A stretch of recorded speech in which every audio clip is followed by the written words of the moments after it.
Let's start by looking at the prompt. Which choice describes a difference in how the author of text 1 and the author of text 2 view the study? Text 1. This team has found that rewilding farmland could help preserve biodiversity and offset carbon emissions. The amount of farmland that would need to be restored is very low. Just doing 15% of the world's current farmland would prevent 60% of extinctions and absorb a bunch of carbon dioxide, a clear win.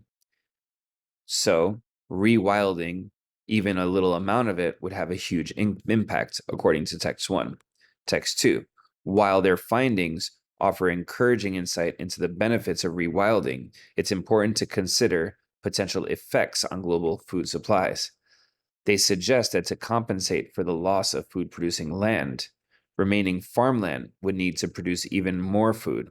Thus, policies focused on rewilding farmland must also address strategies for higher yield farming. So text 1 says that rewilding is going to be a solution to a lot of problems, but text 2 says that will have certain effects. There will be more stress on the area that is being used as farmland because it will have to produce a higher yield.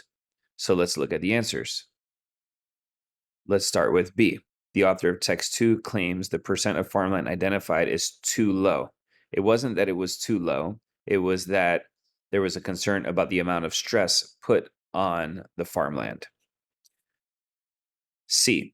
The author of text 2 believes that the results described by Strassburg's teams are achievable in the near future, whereas text 1 says that they aren't.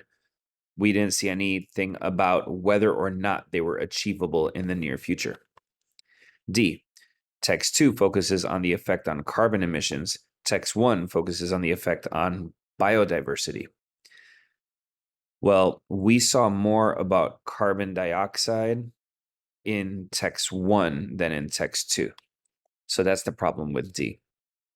Looking at A, the author of text 2 approaches the findings with caution, which we definitely saw because we're looking at the potential effects, whereas the author of text 1 is optimistic about the reported potential environmental benefits.